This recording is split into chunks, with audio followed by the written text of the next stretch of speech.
Thank you very much. Good afternoon to all. Thank you to Revolve Media for the invitation and the very good cooperation.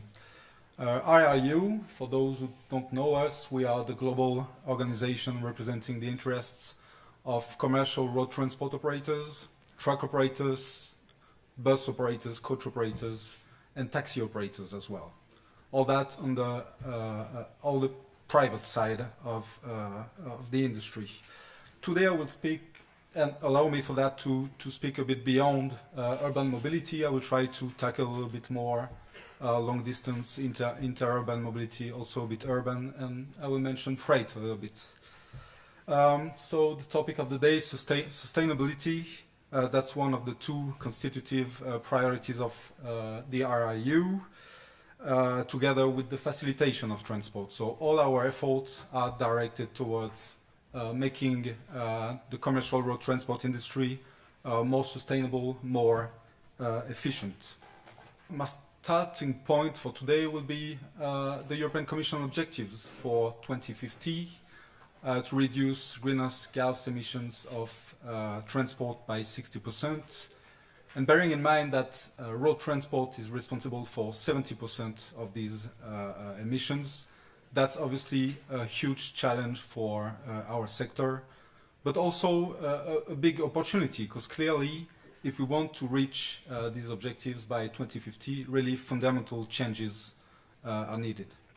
What do we propose to contribute to the realization of these objectives? First, policies, obviously, and also innovation, whether they are technological or regarding the operational aspects of the sector. As I said, we represent also truck operators, long-distance coach operators, and we are very often perceived in public debates as the dirty mode of transport.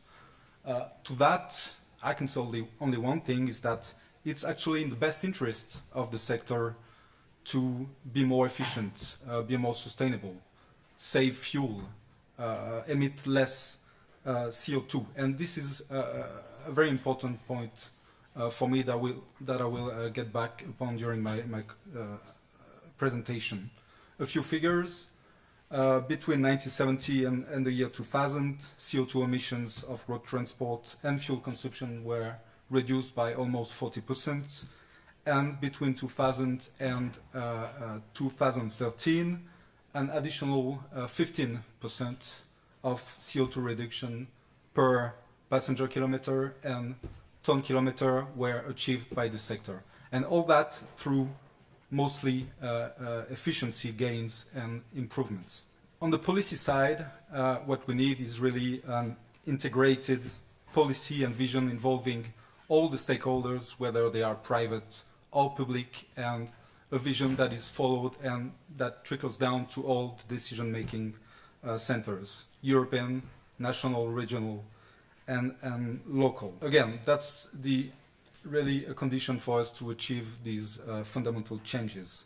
Here I'm not talking about individual initiatives, such as, for example, forcing a modal shift from road to other modes, making road transport more expensive through charges, or purely and simply banning road transport vehicles from cities. Have one example on this. I've attended meetings in Paris for 2 years now to prepare the future mobility plans of the city of Paris. I was representing the visiting coach operators who are coming from abroad or other regions of France. We had some very reasonable discussions. We came up to some reasonable agreements to transition to low emission mobility. And over the summer, we got the decision of the city of Paris to simply ban all diesel vehicles by 2020. So this is the kind of political decision that we are not really happy with, but we are still facing to this day. Anyways, the RIU did not, wait for other institutions, whether they are at European level or local, to dictate an agenda on becoming more sustainable. We have adopted in 2009 30 by 30 strategy to reduce our CO2 emissions of 30% by the year 2030, all that via investments, infrastructure, and incentives. A few specific points regarding policies. Alternative fuels and low-emission vehicles. Obviously, the situation is very different when you depending on the market segments. Urban and interurban, to some extent, you already have very successful solutions with electromobility. Long distance, that's still very much a challenge. But we are a sector that is not attached to diesel. We are open to any alternative solutions as long as they are commercially viable in terms of the size of tanks, in terms of range, and so on. Another very important point, sometimes the solution is right in front of us and we don't really see it. I would like to mention here the untapped potential of buses and coaches and collective land mobility actually in general. We think that this is the cheapest and fastest way to improve the sustainability of our mobility. Doubling, for example, the share of collective land transport.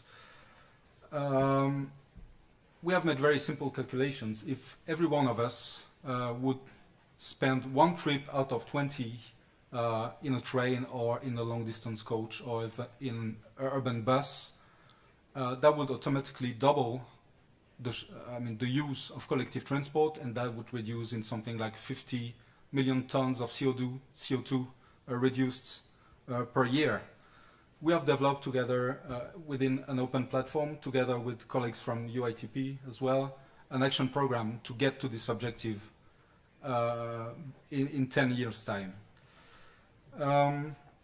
And we have seen examples of that in France, in Italy, in Germany recently with the liberalization of long-distance coach transport. Amazing success, and all the passengers coming mostly from their private car. I mean, that's what the studies have shown. Innovation now. From the aerial side, we are also active with innovation, and for us, taxis are the perfect test sector for new technologies, alternative fuels, because of their very intense use. Striking examples have happened especially in Nordic countries, Germany, where via fiscal incentives there has been a huge market penetration of electric taxis. To support this, we have started an initiative that is called the Electric Taxi Lighthouse, and that will be my last point. Whereby the objective is to spread local best practices globally, also regarding charging infrastructure, and to developing together with private and public stakeholders at all levels electric taxi roadmaps, again with public stakeholders. And that will be my conclusion.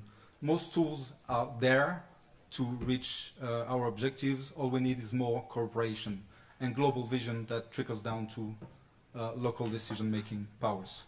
Thank you. Thank you, Mr. Lebeda, for this straight presentation.